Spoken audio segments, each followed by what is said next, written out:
நிலையான புகழுக்குரிய தூய்மை மிகு நற்கருணைக்கு எல்லா காலமும் ஆராதனையும் புகழும் மாட்சியும் உண்டாக கடவது. ஆண்டவருக்குள் பிரியமான சகோதர சகோதரிகளே, எரியும் முட்புதரில் அங்கே மோயிசன் தன்னுடைய அழைப்பை பெற்றுக்கொண்டார். அந்த எரியும் முட்புதர் அந்த அந்த அந்த அனுபவத்தில் மோயிசன் தன்னுடைய உடல், உள்ளம், ஆன்மா அனைத்தையும் ஆண்டவருக்கு பலியாக ஒப்பு கொடுக்கிறார். இன்றைக்கு நீங்களும் நானும் நம்ம ஆண்டவருடைய பிரசன்னத்திற்கு முன்பாக கூடி வந்திருக்கிறோம். இந்த வேளையில் ஆண்டவரே இயேசுவே, நாங்கள் ரோமருக்கு எழுதிய புத்தகம் அதிகாரம் 12 இறை வார்த்தைகள் 1 மற்றும் 2 வாசிப்பது போல, கடவுளுக்கு உகந்த உயிருள்ள பலியாக உங்களையே படையுங்கள் என்ற இறை வார்த்தைக்கேற்ப நாங்களும் எங்களையே உயிருள்ள பலியாக ஒப்பு கொடுக்க படைக்க நாங்கள் முன் வந்திருக்கிறோம். இதை எங்களுடைய துதிக்கிற மகிமைகளை, ஆராதனைகளை செலுத்த வந்திருக்கிறோம். எங்கள் பலிகளை, ஆராதனைகளை ஏற்றுக்கொள்ளும் ஆண்டவரே என்று சொல்லி அந்த ஆராதனை பாடல் வாயிலாக நம்மை நாம் ஒப்பு கொடுத்து நம் முன்பாக எழுந்தில் இருக்கக்கூடிய ஆண்டவரை ஆராதித்து ஆர்ப்பரித்து புகழ்ந்து பாடுவோம்.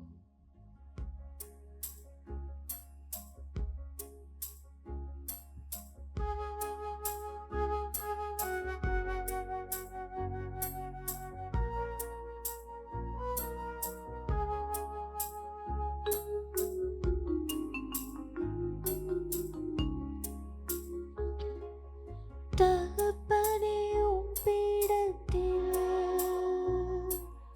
தாகன பலியானே. தகப்பனே, உம் பீடத்தில் தாகன பலியானே. அக்கினி இறக்கிவிடும், முற்றிலும் எரித்துவிடும். அக்கினி இறக்கிவிடும், முற்றிலும் எரித்துவிடும். உகந்த காணிக்கையாய் ஒப்பு கொடுத்தேனையா, சுகந்த வாசனையா நுகர்ந்து மகிழுமையா. ஆண்டவருக்குள் பிரியமான சகோதர சகோதரிகளே, தவக்காலத்தில் நாம் பயணித்து கொண்டு இருக்கிறோம். இந்த நாட்களில் நிச்சயமாக நீங்கள் பல்வேறு விதமான தியாகங்களை, பல்வேறு விதமான பக்தி முயற்சிகளை நீங்கள் பின்பற்றி கொண்டு இருக்கிறீங்க. திருச்சபை நமக்கு ஒரு ஆழமான ஒரு அழுத்தத்தை நமக்கு கொடுத்து கொண்டே இருக்கிறது. அதிக நேரம் ஜெபம் பண்ணணும், அதே போல் நோன்பு இருக்கணும், நோன்பிருந்து மன்றாடணும், தர்ம காரியங்கள் செய்வதற்கு பல்வேறு விதங்கள் நம்ம ஊக்கப்படுத்தி கொண்டே இருக்கிறது. இப்படி நாம் பல காரியங்களை செய்து கொண்டாலும், பல பக்தி முயற்சிகள் நம்மை நாம் ஈடுபடுத்தி கொண்டாலும், இன்றைய நாளில் இன்றைய இறை வார்த்தை வழிபாடு நமக்கு ஒரு ஆழமான சிந்தனையை நமக்கு கொடுக்கிறது. என்ன அப்படின்னா, நம்ம வாசிக்கிறோம் திருத்துதர் பணிகள் புத்தகம் அதிகாரம் 28 இறை வார்த்தைகள் 3 மற்றும் 4 நாங்கள் இப்படியாக வாசிக்கிறோம். அத்தீவினர் எங்களிடம் மிகுந்த மனிதநேயத்துடன் நடந்து கொண்டனர். மழை பெய்து குளிராயிருந்த காரணத்தால் அவர்கள் தீ மூட்டி எங்கள் அனைவரையும் அருகே அழைத்து சென்றனர். பவுல் சுள்ளிகளை பொறுக்கி சேர்த்து தீயில் போட்டபோது ஒரு விரியன் பாம்பு சூட்டின் மிகுதியால் வெளியே வந்து அவரது கையை பற்றி கொண்டது என்று சொல்லி நாம் பார்க்கிறோம். இப்போ இதனுடைய பின்புலத்தை நாம் புரிஞ்சுக்கணும். பவுல் கைதியாக இருக்கிறார், ரோமைக்கு கொண்டு செல்ல திட்டமிடுறாங்க. இது நம்ம திருத்துதர் பணிகள் புத்தகம் அதிகாரம் 27 வாசிக்கிறோம். அதில் பார்த்தோம் அப்படின்னா, அங்கே பவுலுக்கு கடவுள் எச்சரிக்கை கொடுக்குறாரு. அங்கே கப்பலுடைய மாலுமிகிட்ட சொல்கிறாரு, நூற்று தலைவன்கிட்ட சொல்கிறாரு, அந்த நீங்கள் பயணத்தை தொடர வேண்டாம், மிகப்பெரிய ஆபத்து வரப்போகுது, எச்சரிக்கை வரப்போகுது அப்படின்னு சொல்கிறாங்க. ஆனால் கப்பலுடைய மாலுமி கேட்கல, நூற்று தலைவன் கேட்கல, பயணத்தை மேற்கொள்கிறாங்க. வாடை கொண்டல் என்கிற ஒரு பேய் காற்று அடிக்கிறது. அங்கே கப்பல் சிதைவுக்கு உள்ளாகிறது. மக்களுடைய வந்து உயிர் வந்து என்ன அப்படின்னா அவங்க ஒரு கேள்விக்குறியாக இருக்கக்கூடிய ஒரு நிலை. அப்படிப்பட்ட அந்த நேரத்தில் மீண்டுமாக கடவுளுடைய வெளிப்பாடு பவுலடியாருக்கு வந்து கிடைக்கிறது. அந்த கப்பல் சேதம் அடைஞ்சிரும், பொருட்கள் எல்லாம் சேதம் அடைஞ்சிரும். ஆனால் அந்த கப்பல் பயணிக்கக்கூடிய எந்த மனிதருக்கும் வந்து எந்த விதமான ஆபத்தும் ஏற்படாது என்று சொல்லி என்ன செய்கிறாங்க அப்படின்னா, கடவுளுடைய வெளிப்பாடு, கடவுளுடைய செய்தி அவருக்கு வந்து கொடுக்கப்படுகிறது. இதை உடனே கடவுள் பவுலடியார் என்ன செய்கிறாரு, மக்களுக்கு வந்து அறிவிக்கிறார். இப்போ வந்து கரை சேர்றாங்க. எங்கே போய் கரை சேர்றாங்க அப்படின்னா, மால்தா தீவில் கரை சேர்றாங்க. அப்படி கரை சேருகின்ற பொழுது மழை பெஞ்ச காரணத்தினால அங்கே வந்து குளிர், அந்த ஒரு கதகதப்பை ஏற்படுத்தணும், சூடு பண்ணணும். அப்போ தீ மூட்ட முடியலை. அப்போ அந்த மால்தா தீவில் உள்ளவங்க என்ன பண்ணுறாங்க அப்படின்னா, தீ மூட்டுகிறார்கள். இப்போ தீ மூட்டின உடனே பவுலடியார் என்ன பண்ணுறாரு, அந்த தீ தொடர்ந்து அணையாமல் காக்கும் பொருட்டு என்ன பண்ணுறாரு அப்படின்னா, அங்கு சுள்ளிகளை, அதாவது விறகு கட்டைகளை வந்து பொறுக்கி போடக்கூடிய ஒரு நிகழ்வு. இந்த நிகழ்வை அப்படி நம்முடைய ஆன்மீக வாழ்க்கைக்கு வந்து தொடர்புபடுத்தி பார்க்கலாம். பிரியமானவர்களே, நமக்கு ஒரு நெருப்பு வந்து கொடுக்கப்பட்டிருக்கிறது. அந்த நெருப்பு என்ன அப்படின்னா, தூய ஆவியானவர் வழியாக அந்த நெருப்பை நாம் பெற்றுக்கொண்டிருக்கிறோம். இயேசுவுக்காக உழைக்க, இயேசுவுக்காக வாழ, இயேசுவுக்கு சாட்சியும் பகர நம்ம வந்து அந்த தீ என்கிற நெருப்பினால, தூய ஆவியினுடைய நெருப்பினால நம்ம வந்து அபிஷேகம் செய்யப்பட்டிருக்கிறோம். இங்கே பவுலடியாருக்கு அவரோடு கூட பயணித்த மக்களுக்கு வந்து எப்படி வந்து அந்த நெருப்பு வந்து அதாவது அந்த துன்பம், மழை பெய்கிறது, வாடைக்கொண்டல் பேய்காற்று அடிக்கிறது, பொருளாதார நெருக்கடி, கப்பல் வந்து சிதைவுக்கு உள்ளாகிறது, நிறைய அழிவு வந்து ஏற்படுகிறது. அதே போல நாம் பெற்றுக்கொண்ட இந்த நெருப்பை, அந்த அபிஷேகத்தை இழந்து போக செய்வதற்கு நாம் வாழக்கூடிய இந்த சமூகத்தில் நிறைய துன்பங்கள் வரும், நிறைய போராட்டங்கள் வரும். வீட்டில் வந்து கணவன் மனைவிக்குள்ள பிரச்சனை வரும். நீங்கள் கோயிலுக்கு போகலான்னு நினைப்பீங்க, உங்கள் பிள்ளைங்க உங்களுக்கு வந்து முட்டுக்கட்டையாக இருப்பாங்க. உங்கள் கணவனுடைய மனமாற்றத்துக்காக நீங்கள் ஜெபிப்பீங்க, நீங்கள் வந்து நோன்பிருந்து மன்றாடுவீங்க. ஆனால் பார்த்தோம் அப்படின்னா அன்னைக்கு தான் உங்கள் கணவன் வந்து குடிச்சு விட்டு உங்களை வந்து பயங்கரமாக வந்து கொடுமைப்படுத்துவார். அப்போ பல தடைகள், அடிக்கு மேலே அடி விழுந்துக்கிட்டே இருக்கும். அந்த அபிஷேகத்தை வந்து அப்படியே மங்கி போக செய்து கொண்டே இருக்கும். அப்போது பலர் வந்து என்ன செய்வாங்க அப்படின்னா, நமக்கு வந்து உதவியாக வந்து இருப்பாங்க. எப்படி இங்கே இந்த பவுலடியாருக்கும் அந்த மக்கள் கூட்டத்தினருக்கு வந்து அந்த மால்தா தீவினர் வந்து என்ன செய்கிறாங்க அப்படின்னா, அந்த நெருப்புகளை பற்ற வைப்பதற்கு வந்து உதவியாக இருக்கிறாங்களோ, அதே போல நம்முடைய வாழ்க்கையில் வந்து கடவுளோடு தொடர்ந்து பயணிப்பதற்கு வந்து பல மக்கள் வந்து உதவியாக இருக்கலாம். ஒருவேளை நம்ம அம்மா அப்பா கவலைப்படாதப்ப நம்ம இருக்கிறோம், ஜெபத்தோட கடவுளை பிடிச்சிக்கோ, வேற யாரையும் வந்து யோசிக்க வேண்டாம், கடவுளை மட்டும் பிடிச்சிக்கோ என்று சொல்லி நம்முடைய தாய் தந்தையர், ஒருவேளை நம்முடைய ஆசிரியர்கள், உடன் பிறந்தவர்கள், திரு அவையில் இருக்கக்கூடிய அருள் பணியாளர்கள், துறவுறவு சபையில் இருக்கக்கூடிய அருட் சகோதரிகள், அருட் சகோதரர்கள் என்ன செய்வாங்க அப்படின்னா, அந்த நெருப்பை நமக்கு வந்து ஒவ்வொரு நாளும் மூட்டிக்கொண்டே இருக்கிறாங்க. இப்போ கடவுள் நமக்கு நெருப்பை கொடுத்துட்டாரு, பெற்றோர் வழியாக கொடுத்துட்டாங்க, குருக்கள் வழியாக கொடுத்துட்டாங்க, அருள் சகோதரர் வழியாக கொடுத்துட்டாங்க. அந்த நெருப்பை அணையாது காக்க வைக்கணும்னா அந்த பொறுப்பு நமக்கு வந்து இருக்கிறது. பாருங்க, நம்ம வந்து லேவியர் புத்தகத்தில் அழகாக வாசிக்கிறோம். லேவியர் புத்தகம் அதிகாரம் 6 இறைவார்த்தையில் 8 வந்து எரிபலிகள், அந்த எரிபலிகள் ஒப்பு கொடுக்கின்ற பொழுது அந்த நெருப்பு வந்து அணையவே கூடாது. சரிங்களா? நீங்கள் தயவு செஞ்சு நேரம் இருக்கின்ற பொழுது நீங்கள் எடுத்து வாசிங்க. லேவியர் புத்தகம் அதிகாரம் 6 இறை வார்த்தைகள் 8 முதல் 13 வரை வரக்கூடிய அந்த பகுதி. அதில் பார்த்தோம் அப்படின்னா, அந்த பலி, கடவுளுக்கு பலி ஒப்பு கொடுக்கப்படுகின்ற பொழுது நெருப்பு வந்து அணையவே கூடாது.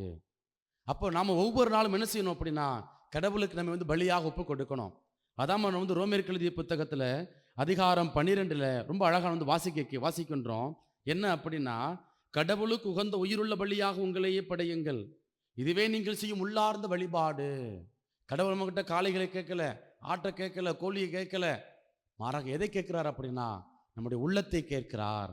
அதான் தொடர்ந்து சொல்றாரு பாருங்க, என்ன அப்படின்னா, இந்த உலகத்தின் போக்கின்படி உலகாதீர்கள், மாறாக உங்கள் உள்ளம் புதுப்பிக்க பெற்று மாற்றம் அடைவதாக, அப்போது கடவுளின் திருவுளம் எது என தேர்ந்து தெளிவீர்கள். இப்போ பிரியமானவர்களே, இன்றைய நாளில் குறிப்பாக தவக்காலத்தில் பயணித்து கொண்டு இருக்கக்கூடிய நாம என்ன செய்யணும் அப்படின்னா, நாம் பெற்றுக்கொண்ட நெருப்பை அணையாமல் நாம் வந்து காக்கணும். அப்போ அணையாமல் காப்பதற்காகத்தான் நம்முடைய திருச்சபை 3 காரியங்களை கொடுத்திருக்கிறது. நோன்பு, அதே போல் வந்து ஜெபம், தர்மம். இந்த 3 காரியங்கள் வழியாக என்ன செய்யணும் அப்படின்னா, நாம் பெற்றுக்கொண்ட நெருப்பை நம்ம வந்து தொடர்ந்து அப்படி வந்து பற்ற வைத்து கொண்டே இருக்கிறோம், அடியே மூட்டிக்கொண்டே இருக்கிறோம். அப்போது பிரியமானவர்களே, நம்மை நாம் ஒப்பு கொடுப்போம். தெய்வமே, இந்த தவக்காலத்தில் நான் பயணித்து கொண்டிருக்கிறேன், நான் பெற்றுக்கொண்ட நெருப்பை அணைய விடாமல் நான் பாதுகாக்க எனக்கு தேவையான அந்த நல்ல மனநிலையை, ஏற்ற சூழலை எனக்கு உருவாக்கி தாரும் என்று சொல்லி நம்மை நாம் ஒப்பு கொடுத்து தொடர்ந்து நாம் ஜெபிப்போம். அன்பின் பரலோக பிதாவே, தூய ஆவியனும் நெருப்பினால் நீர் எங்களுக்கு அபிஷேகத்தை கொடுத்திருக்கிறது ஆண்டவரே. நாங்கள் பெற்றுக்கொண்ட அபிஷேகத்தை ஆண்டவரே எங்களுடைய உடல் சார்ந்த துன்பங்கள், மனம் சார்ந்த போராட்டங்கள், உலகு சார்ந்த காரியங்கள் ஆண்டவரே அணைத்து கொண்டே இருக்கின்றன.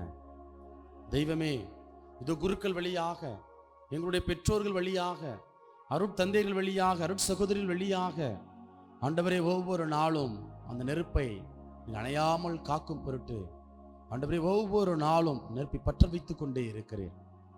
நீர் பற்ற வைத்த நெருப்பை நாங்கள் தொடர்ந்து பவுலடியாரை போல தெய்வமே எங்களுடைய ஜெபத்தினால், தவத்தினால், ஆண்டவரே தர்மத்தினால் அந்த நெருப்பை அணையாது காக்கும் பொருட்டு எங்களுக்கு தேவையான அந்த வல்லமையை தந்திரளும்படியாய் நாங்கள் மன்றாடுகிறோம் ஆண்டவரே. இயேசுவே தெய்வமே, உமக்கு உகந்த உயிருள்ள பலியாக எங்களையே படைக்க என்னுடைய உடலை, என்னுடைய உள்ளத்தை, ஆன்மாவை நாங்கள் ஒப்புக் கொடுக்கிறோம் ஆண்டவரே. தெய்வமே, நீரே எங்களுக்குள்ளாய் கடந்து வரும்படியாய், எங்களை ஆளுகை செய்யும்படியாய், எங்களுடைய வாழ்வு மாற்றம் அடையும்படியாய் நாங்கள் மன்றாடுகிறோம். இவற்றையெல்லாம் எங்கள் ஆண்டவர் மீட்பெருமான இயேசுவின் நாமத்தில் ஒப்புக் கொடுக்கிறோம். எங்கள் ஜெபம் கேளும் நல்ல தகப்பனே, ஆமென்.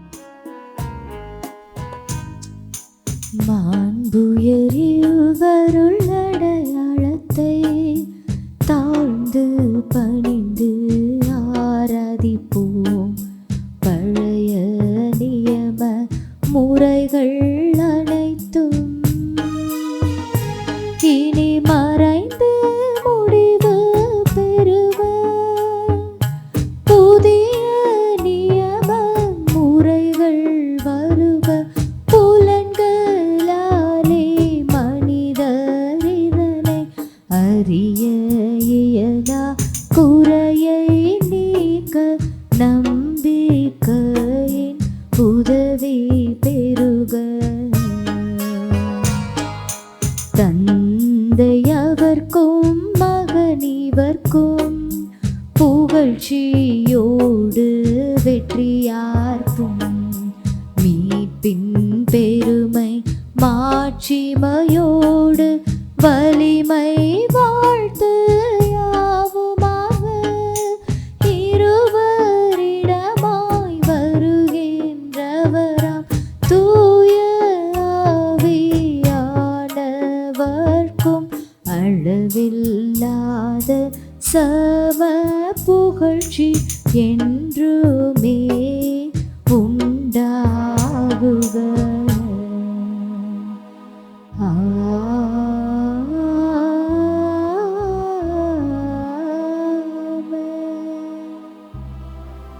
வாணி நின்று அவர்களுக்கு அப்பமளித்தீரே. இனிமையெல்லாம் தன்னகத்தை கொண்ட அப்பம் இதுவே. மன்றாடுவோமாக. இறைவா, இந்த வியப்புக்குரிய அருளடையாளத்திலே உம்முடைய திருப்பாடுகளின் நினைவை எங்களுக்கு விட்டு சென்றே. உமது திருவுடல், திரு இரத்தம் இவற்றின் மறைபொருளை வணங்கும் நாங்கள் உமது மீட்பின் பலனை இடைவிடாமல் அனுபவிக்க அருள் புரியுமாறு உம்மை மன்றாடுகின்றோ. என்றென்றும் வாழ்ந்து ஆட்சி செய்கின்றவர் நீரே.